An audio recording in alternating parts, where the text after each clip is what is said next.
ಶ್ರೀ ಗಣಪತಿ ಶಾರದಾ ಗುರುಭ್ಯೋ ನಮಃ. ಆಪದಾಮಪಹರ್ತಾರಂ ದಾತಾರಂ ಸರ್ವಸಂಪದಾಂ ಲೋಕಾಭಿರಾಮಂ ಶ್ರೀರಾಮಂ ಭೂಯೋ ಭೂಯೋ ನಮಾಮ್ಯಹಂ.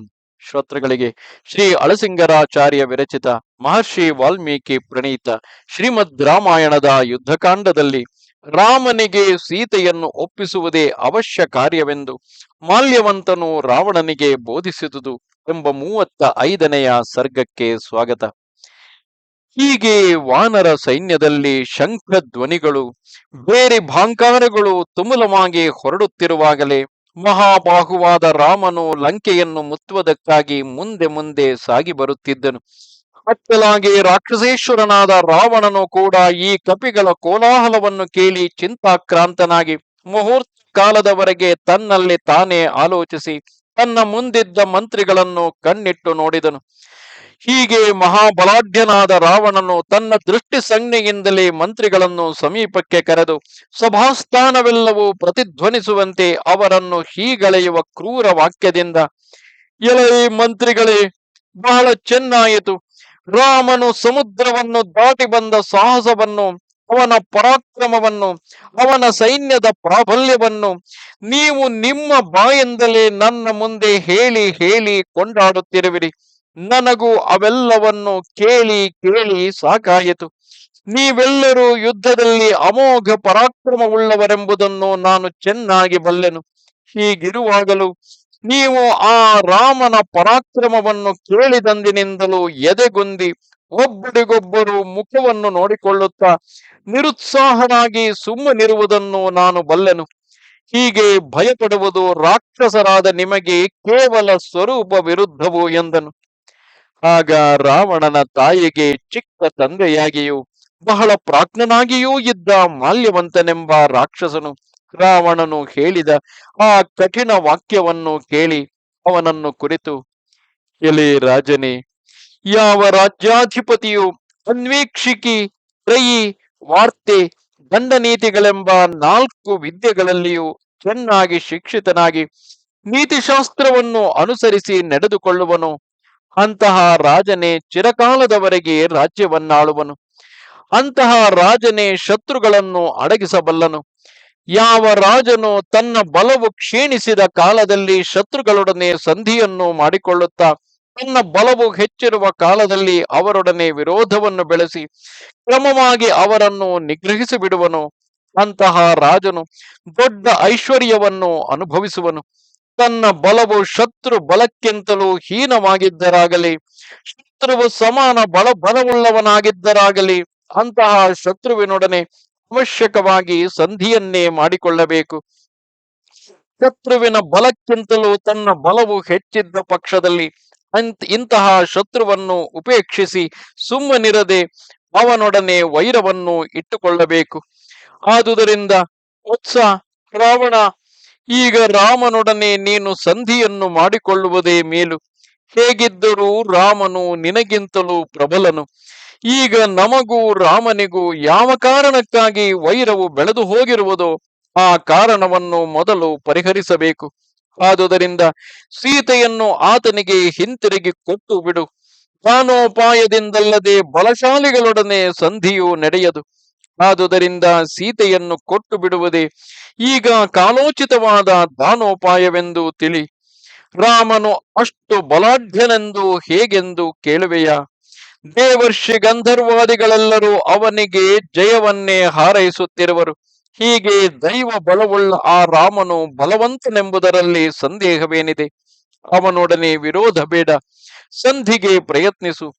ದೇವಾದಿಗಳೆಲ್ಲರೂ ಆ ರಾಮನಿಗೆ ಜಯವನ್ನು ಕೋರುತ್ತಿರುವುದಕ್ಕೆ ಕಾರಣವೇನೆಂದು ಕೇಳುವೆಯಾ? ಸರ್ವಜ್ಞನಾದ ಬ್ರಹ್ಮದೇವನು ದೇವತೆಗಳಿಗೂ ದಾನವರಿಗೂ ಅವಲಂಬನವಾಗಿ ಧರ್ಮ ಅಧರ್ಮಗಳೆರಡನ್ನು ಸೃಷ್ಟಿಸಿದನು. ಆದುದರಿಂದ ಈ ಧರ್ಮ ಅಧರ್ಮಗಳೆರಡು ದೇವಾಸುರರನ್ನು ನಂಬಿ ನಿಂತಿರುವವು. ಅವುಗಳಲ್ಲಿ ಧರ್ಮವೆಂಬುದು ಮಹಾತ್ಮರಾದ ದೇವತೆಗಳ ಪಕ್ಷವೆಂಬುದನ್ನು ನಾವುಗಳೆಲ್ಲರೂ ಕೇಳಿ ಬಲ್ಲೆವು. ಅಧರ್ಮವು ಅಸುರರನ್ನು ರಾಕ್ಷಸರನ್ನು ಸೇರಿರುವುದು. ಹೀಗೆ ದೇವಾತಿಗಳು ಧರ್ಮ ಪಕ್ಷವನ್ನು ವಹಿಸಿರುವುದರಿಂದಲೂ ರಾಮನು ಹಾಗೆಯೇ ಧರ್ಮವನ್ನು ಆಶ್ರಯಿಸಿರುವುದರಿಂದಲೂ ದೇವತೆಗಳು ಆ ರಾಮನಲ್ಲಿ ಪಕ್ಷಪಾತವನ್ನು ತೋರಿಸುತ್ತಿರುವರು. ಅವನಿಗೆ ಅವರ ಒಲವು ಪೂರ್ಣವಾಗಿ ಇರುವುದು. ಈ ರಾಮನು ಬಲವಂತನೆಂಬುದಕ್ಕೆ ಬೇರೊಂದು ಕಾರಣವೂ ಉಂಟು. ಯಾವಾಗ ಧರ್ಮವು ಪ್ರಬಲವಾಗಿ ಅಧರ್ಮವನ್ನು ಮೆಟ್ಟುವುದೋ ಆ ಕಾಲವು ಕೃತಯುಗವೆನಿಸುವುದು. ಧರ್ಮವನ್ನು ಮೆಟ್ಟಿ ಅಧರ್ಮವೇ ಹೆಚ್ಚಿದಾಗ ಕಲಿಯು ಪ್ರವರ್ತಿಸುವನು. ಅದರಿಂದೇನು ಎಂದು ಕೇಳುವೆಯಾ ರಾವಣ? ಹಿಂದೆ ನೀನು ದಿಗ್ವಿಜಯಾರ್ಥವಾಗಿ ಆಯಾ ಲೋಕಗಳೆಲ್ಲವನ್ನೂ ಸುತ್ತುತ್ತಿರುವಾಗ ಪರದಾರ ಪರಿಗ್ರಹಾದಿಗಳಿಂದ ಅಧರ್ಮವನ್ನೇ ಹಿಡಿದು ಮೇಲಾದ ಧರ್ಮವನ್ನು ತ್ಯಜಿಸಿರುವೆ. ಅಧರ್ಮ ಪ್ರವರ್ತಕವಾದ ಕಲಿಗಿಂತಲೂ ಧರ್ಮ ಪ್ರವರ್ತಕವಾದ ಕೃತವು ಬಲೀಯವಾದುದು, ಅಂದರೆ ಬಲವಂತವಾದುದು. ಅಧರ್ಮದಿಂದ ಕಲಿ ಪ್ರವೇಶವುಳ್ಳ ನಿನಗಿಂತಲೂ ಧರ್ಮದಿಂದ ಕೃತವನ್ನು ವರ್ತಿಸುವ ರಾಮನೇ ಬಲವಂತನು. ಶುಭ ಹೇತುವಾದ ಧರ್ಮವನ್ನು ಪ್ರಬಲವಾಗಿ ಹಿಡಿದಿರುವ ರಾಮನೇ ಮೊದಲಾದ ನಮ್ಮ ಶತ್ರುಗಳು ಅಶುಭ ಹೇತುವಾದ ಅಧರ್ಮದಲ್ಲಿ ಹೆಚ್ಚಾಗಿ ಪ್ರವರ್ತಿಸಿರುವ ನಮಗಿಂತಲೂ ಬಲಾಢ್ಯರು. ಆದರೆ ನೀನು ಧರ್ಮವನ್ನು ಮೆಟ್ಟಿ ಅಧರ್ಮವೇ ವೃದ್ಧಿ ಹೊಂದಿರುವಾಗ ಧರ್ಮಾವಲಂಬಿಗಳಾದ ಆ ದೇವತೆಗಳಲ್ಲಿಯೂ ಆ ಧರ್ಮದ ಬಲವು ವ್ಯರ್ಥವಾಗಿ ಹೋಗಿರಬೇಕೆಲ್ಲವೇ ಎಂದೆನಿಸಬಹುದು. ಹಾಗಲ್ಲ. ಅಧರ್ಮ ಕಾರ್ಯವು ಅತಿ ವಿಚಿತ್ರವಾದುದು. ಅಧರ್ಮವೆಂಬುದು ತನಗೆ ಪ್ರಾಬಲ್ಯವು ಹೆಚ್ಚಿ ಬಂದ ಹಾಗೆಲ್ಲ ಸ್ವಪಕ್ಷದವರನ್ನು ಅಡಗಿಸಿ ಪರಪಕ್ಷವನ್ನು ಹೆಚ್ಚಿಸುತ್ತಿರುವುದು. ನೀನು ಹಿಂದು ಮುಂದು ನೋಡದೆ ಆ ಅಧರ್ಮವನ್ನು ಹೆಚ್ಚಿಸಿಕೊಂಡಿರುವೆ. ನಮ್ಮ ಅಧರ್ಮವು ನಮ್ಮನ್ನು ನುಂಗುತ್ತಿರುವುದಲ್ಲದೆ ದೇವತೆಗಳಿಗೆ ಅನುಕೂಲವಾಗಿ ಅವರ ಪಕ್ಷವನ್ನು ವೃದ್ಧಿ ಹೊಂದಿಸುತ್ತಲೂ ಇರುವುದು. ಹೀಗೆ ನಮ್ಮ ಅಧರ್ಮವು ನಮ್ಮನ್ನು ವಿನಾಶ ಮಾಡುವುದು ಮಾತ್ರವೇ ಅಲ್ಲದೆ ದೇವತೆಗಳ ಬಲಕ್ಕೂ ಉತ್ತೇಜನ ಕೊಡುತ್ತಿರುವುದು. ನೀನು ವಿಷಯ ಲೋಲನಾಗಿ ದೇವಾದಿಗಳ ಕನ್ಯೆಯರನ್ನು ಪತ್ನಿಯರನ್ನು ಹಿಡಿದು ಮನಸ್ಸಿಗೆ ತೋರಿದಂತೆ ಎಷ್ಟೋ ಅಕೃತ್ಯಗಳನ್ನು ನಡೆಸಿಬಿಟ್ಟಿರುವೆ. ಇದರಿಂದ ಅಗ್ನಿ ಸಮಾನರಾದ ಮಹರ್ಷಿಗಳೆಲ್ಲರಿಗೂ ನಿನ್ನಲ್ಲಿ ಮನಸ್ತಾಪವು ಹುಟ್ಟಿರುವುದು. ಅವರ ಮಹಿಮೆಯಾದರೂ ಅಗ್ನಿ ಜ್ವಾಲೆಯಂತೆ ಅತಿ ತೀಕ್ಷ್ಣವಾದುದು. ಎಂತಹವರಿಗೂ ಅವರನ್ನು ಅಡಗಿಸುವುದು ಸಾಧ್ಯವಲ್ಲ. ಹೀಗೆ ನಿನ್ನಿಂದ ಮನಸ್ತಾಪ ಹೊಂದಿದ ಪರಿಶುದ್ಧಾತ್ಮರಾದ ಆ ಮಹರ್ಷಿಗಳು ಧರ್ಮಾಭಿವೃದ್ಧಿಯಲ್ಲಿಯೇ ಆಸಕ್ತರಾದುದರಿಂದ ತಪಸ್ಸುಗಳಿಂದಲೂ ಅಗ್ನಿಷ್ಟೋಮವೇ ಮೊದಲಾದ ಉತ್ತಮ ಯಜ್ಞಗಳಿಂದಲೂ ವೇದಾಧ್ಯಯನಗಳಿಂದಲೂ ಧರ್ಮವನ್ನು ಗಳಿಸುತ್ತಿರುವರು. ನಮ್ಮಂತಹ ರಾಕ್ಷಸರನ್ನು ಪರಾಭವಗೊಳಿಸಿ ಅಧೋಗತಿಗೆ ಇಳಿಸಬೇಕೆಂದೇ ವೇದ ಘೋಷಗಳನ್ನು ಉಚ್ಚರಿಸುತ್ತಿರುವರು. ಈ ಮಹರ್ಷಿಗಳ ಧರ್ಮಾಚರಣೆಗಳಿಂದ ಗ್ರೀಷ್ಮ ಕಾಲದ ಮೇಘಗಳಂತೆ ರಾಕ್ಷಸರೆಲ್ಲರೂ ದಿಕ್ಕು ದಿಕ್ಕು ಭಯದಿಂದ ಪಲಾಯನ ಮಾಡುತ್ತಿರುವರು. ಅಗ್ನಿಕಲ್ಪರಾದ ಆ ಮಹರ್ಷಿಗಳು ಹೋಮ ಮಾಡುವಾಗ ಅವರ ಅಗ್ನಿಹೋತ್ರದಿಂದ ಹೊರಟ ಹೊಗೆಯೇ 10 ದಿಕ್ಕುಗಳನ್ನು ವ್ಯಾಪಿಸಿ ರಾಕ್ಷಸರ ತೇಜಸ್ಸನ್ನು ನಂದಿಸುತ್ತಿರುವುದು. ಆಯಾ ಪುಣ್ಯ ದೇಶಗಳಲ್ಲಿ ಮಹರ್ಷಿಗಳು ದೃಢ ನಿಯಮವನ್ನು ಹಿಡಿದು ನಡೆಸುವ ತೀವ್ರ ತಪಸ್ಸುಗಳಿಂದ ಇತ್ತಲಾಗಿ ನಮ್ಮ ರಾಕ್ಷಸರೆಲ್ಲರೂ ಬಹಳವಾಗಿ ತಪಿಸುತ್ತಿರುವರು. ಹೀಗೆ ನಮ್ಮಲ್ಲಿರುವ ಅಧರ್ಮದಿಂದ ಋಷಿಗಳಿಗುಂಟಾದ ಮನಸ್ಸಂಕಟವೇ ನಮಗೆ ಹಾನಿಯನ್ನು, ದೇವಾದಿಗಳಿಗೆ ಬಲವನ್ನು ಹೆಚ್ಚಿಸುತ್ತಿರುವುದು. ವತ್ಸ ರಾವಣ, ದೇವತೆಗಳು, ದಾನವರು, ಯಕ್ಷರು ಮುಂತಾಗಿ ಯಾವ ದೇವಜಾತಿಯವರಿಂದಲೂ ಮರಣವಿಲ್ಲದ ಹಾಗೆ ನೀನು ವರವನ್ನು ಪಡೆದು ಬಂದಿರುವುದೇನೋ ನಿಜವು. ಆದರೇನು, ಈಗ ಬಂದಿರುವವರೊಬ್ಬರು ಆ ಜಾತಿಗೆ ಸೇರಿದವರಲ್ಲ. ಬಲಾಢ್ಯರಾದ ಮತ್ತು ಪರಾಕ್ರಮಶಾಲಿಗಳಾದ ಮನುಷ್ಯರು, ಕಪಿಗಳು, ಕರಡಿಗಳು, ಸಿಂಗಳೀಕಗಳು ಸೇರಿ ಸೈನ್ಯಗಳೊಡನೆ ನಮ್ಮ ಲಂಕಾದ್ವಾರದಲ್ಲಿ ನಿಂತು ಗರ್ಜಿಸುತ್ತಿರುವರು. ನೀನು ಇವರಿಂದ ಸಾವಿಲ್ಲದಂತೆ ವರವನ್ನು ಕೇಳಿದವನಲ್ಲವಷ್ಟೇ. ಆದುದರಿಂದ ಇವರೇ ನಿನಗೆ ಮೃತ್ಯುಗಳಾಗಬಹುದಲ್ಲವೇ? ಈ ಶತ್ರುಗಳ ಸಂಗತಿಯು ಹಾಗಿರಲಿ.